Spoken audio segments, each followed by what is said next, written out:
তো এই যে বন্যার ভিতরে আমাদের বাড়ির একটি অবস্থা দেখা যায় যে পানিতে টইটুম্বুর।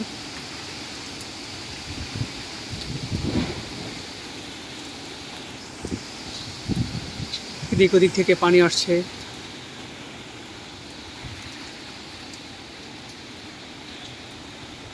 পুকুর তলিয়ে গিয়েছে এবং একটা জিনিস হচ্ছে সিডারের সময় এই পর্যন্ত পানি উঠেছিল, কিন্তু ঘূর্ণিঝড় মেরালে ওই জায়গা পর্যন্ত 1 2 3 4 4 থাক। হ্যাঁ,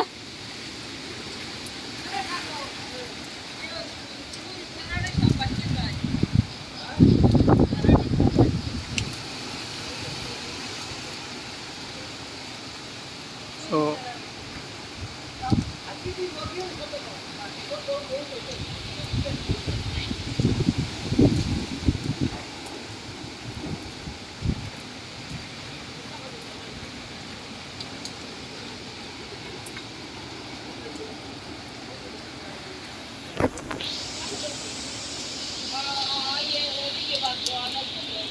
পুকুর তলিয়ে গিয়েছে এবং সামনের মাঠ সেটাও তলিয়ে গিয়েছে, একদম সাগরে পরিণত হয়েছে।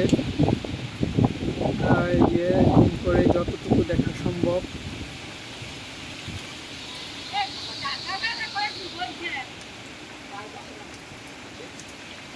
হ্যাঁ, টাকা কইবে কি, মোবাইলে তো সিমের নেটওয়ার্কই পায় না যে ফোন টোন দেব।